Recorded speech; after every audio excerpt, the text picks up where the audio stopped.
media.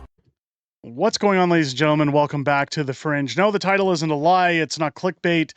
Justin Trudeau has essentially sabotaged Pierre Poilievre's ability to move forward should he be elected Prime Minister of Canada in the next election. Look, should I say should he be? We all know he's going to be. We know the numbers are there. But when it came to possible tampering, we'll say, or shenanigans in that election, with Justin Trudeau again talking about running NDP incumbents in certain ridings over Liberals where there's strongholds to ensure that their coalition can continue. What Justin Trudeau has essentially done now, and that is shocking, and we've discussed it before at the talk of replacing or renaming new members in the Senate, is essentially stack the deck to make sure that even when Pierre Poilievre becomes Prime Minister of Canada, when it comes to axing the tax, when it comes to building homes faster or changing any laws, well, those laws have to pass through the Senate. And unfortunately, it looks like Justin Trudeau has done his best to make sure those things are blocked, that they will not go through the Senate. So anybody who's hoping for Pierre Poilievre to fix things when he becomes Prime Minister of Canada, well, you've got another thing coming by the looks of it, and things are only about to get worse. Now, Premier Daniele Smith, again, heading over to Twitter to discuss this, and I'm going to get into detail as to why this is a big problem. But what we're seeing here is that two representatives from Alberta were appointed to join Justin Trudeau's Senate, one of them in which has donated hefty funds to the Liberal Party of Canada. But we see here Danielle Smith tweeting out, Alberta's interests have once again been blatantly disregarded by Prime Minister Justin Trudeau. Despite our province's repeated Democratic election of senators in waiting, ready to replace Albertans' interests, he has chosen to appoint left-wing partisans who will do whatever he and the Liberals order them to do. The Senate continues to lose credibility on an institution and needs to be entirely reformed. I couldn't agree more. Now, the biggest problem when it comes to the Senate is that these people are supposed to act essentially biased to any parties. They're not supposed to have any kind of opinion on either side of the scale and ultimately do what's best in the interest of Canadians. We all know how Justin Trudeau operates. We know that's not going to happen or work out. As she shows here, Prime Minister announces the appointment of senators on August 31st. Justin Trudeau today announced the Governor General, Her Excellency the Right to Honourable Mary Simon, appointed the following individuals as independent senators to fill vacancies within the Senate. You've got Daryl Fridhandler from Alberta and Dr. Christopher Wells for Alberta as well. Why are these big deals? Well, I'm going to get into this post from Dan Knight. Again, very well put together, and it's going to paint a picture for you as to why this is a bad thing, and it's definitely nonpartisan. Or supposed to be nonpartisan, but it isn't at all. Good morning, my fellow Canadians. We've got a major story that goes right to the heart of political swamp in Ottawa. Justin Trudeau has just appointed two new senators from Alberta, and as usual, he's trying to sell them to us as independent, which they are far from. First, let's talk about who these new senators are. Dr. Christopher Wells is one of them. Wells is a well-known activist in the alphabet community, a vocal advocate for every liberal cause under the sun. He's been busy pushing for policies that promote radical gender ideology in schools, criticizing Alberta's conservative stance at every turn. Now Trudeau wants us to believe that Wells, who has made a career out of progressive activism, will somehow be an independent voice in the Senate. Give me a break. Let's be absolutely clear here, folks. Daryl Fridhandler is no impartial figure. He's a corporate lawyer who spent years involved in organizations pushing left-wing agendas under the guise of community service. And what does that really mean? He's a leftist activist, plain and simple.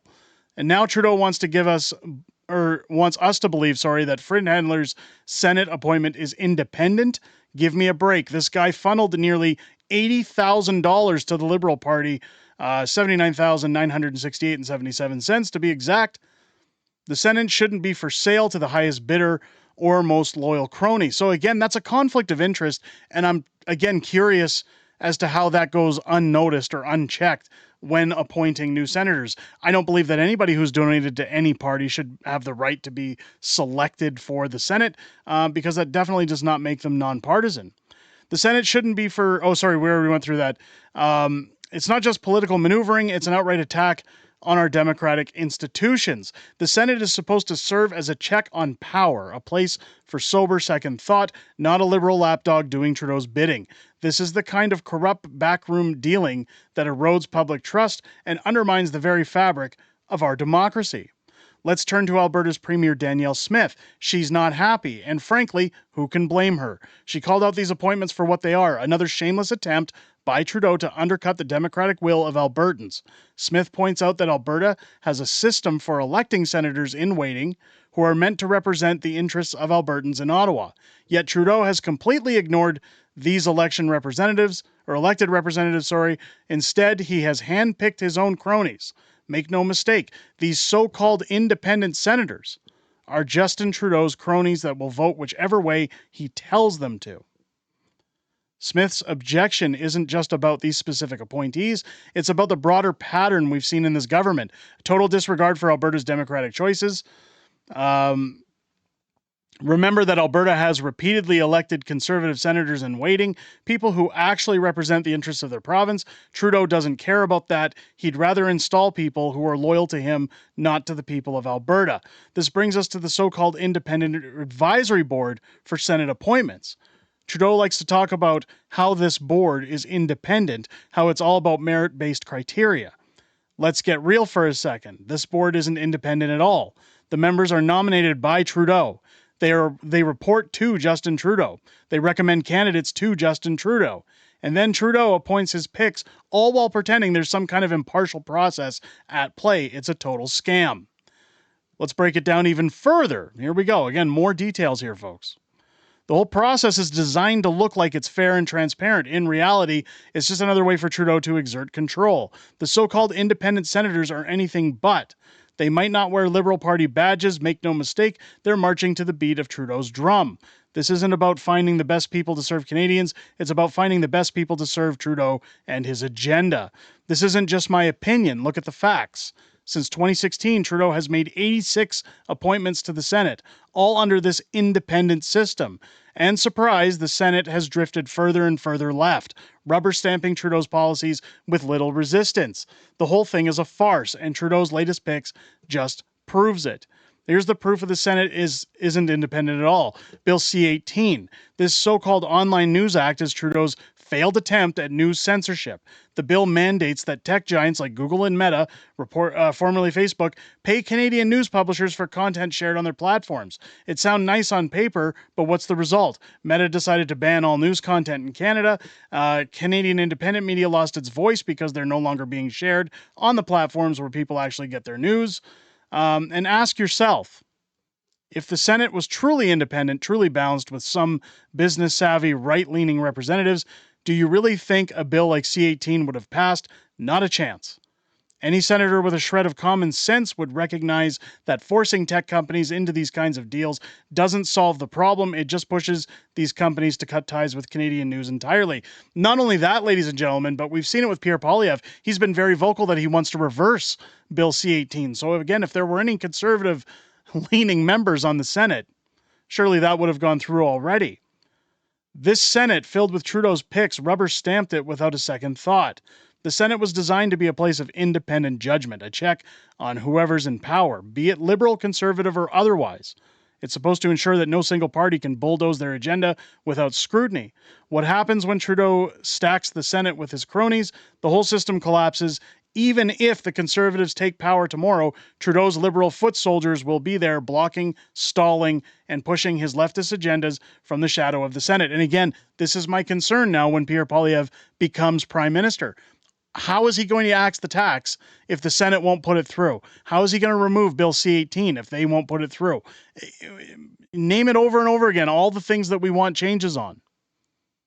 Red tape for builders, selling off government land to build homes or make homes for people in those government buildings. None of it's going to happen with Trudeau stacking the deck. Where does it leave Canada? It leaves us with a Senate that is increasingly a tool for the Prime Minister's office, rather than a chamber for balanced debate and regional representation. Every province, not just Alberta, is now at the whims of Ottawa. Justin Trudeau and his hand-picked cronies. The Senate no longer reflects the diverse interests of Canadians. Instead, it mirrors the ideological learnings of one man. Provinces across the country are left sidelined, their democratic choices ignored, and their voices muted under Trudeau's centralized control. Danielle Smith is right to be furious. Albertans are right to be furious. And every Canadian who cares about democracy and fairness should be furious too.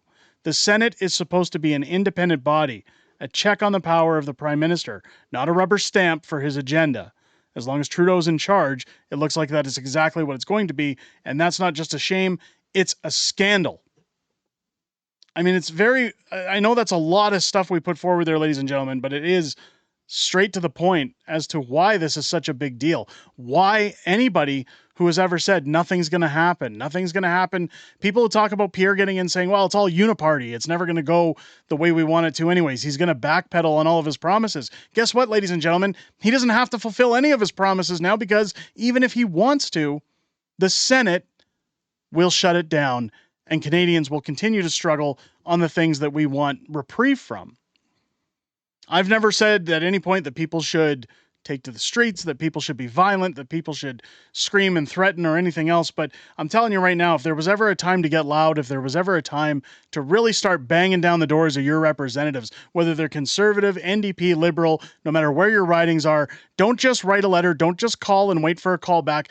Go to their offices. This is where people need to start getting in the face of their representatives politely and legally, telling them, something's got to give here because we're not stupid. We know what's going on. We can't continue like this. People talk all the time about Alberta separatization, the West separating from the rest of Canada, from breaking off. If anything, this is a building block for that to happen, for other provinces to secede Canada. I really don't want to see that happen. I love this country too much. Nobody wants to see that at the end of the day, but it's very well going to be on the table, and a possibility, and one that Danielle Smith in particular has threatened before. This is merely just giving the fuel to the fire. Let me know what you guys think down below about Trudeau stacking the deck and essentially shutting down democracy in Canada. If it's your first time here, I hope this video has earned your subscription. Make sure to hit that subscribe button down below and turn on your bell for notifications. Give us a thumbs up and a comment on the way out. It definitely pushes this kind of story forward. It tells YouTube, hey, you can't censor this story. It needs to get out there for other people to hear. So make sure to leave a thumbs up and a comment down below if you enjoyed this content. Join me live here on the channel each and every Friday for Friday Night Fringe, my live streaming show, where we go over everything that's happened this week in politics, everything coming up in the week ahead, and a little bit of back and forth, not just with the community, but with my beautiful wife, Mrs. Fringe, who joins us here on the channel every Friday as well to chat with you guys. It's always a great time hearing from you guys. We always have some great, fun, quirky stories and fun in the streams, and I look forward to chatting with each and every one of you this upcoming Friday, starting at 6 p.m. Pacific, 8 p.m. Central here on the channel. I hope you guys enjoyed this video and have a great rest of your day. I'll catch you on the next one.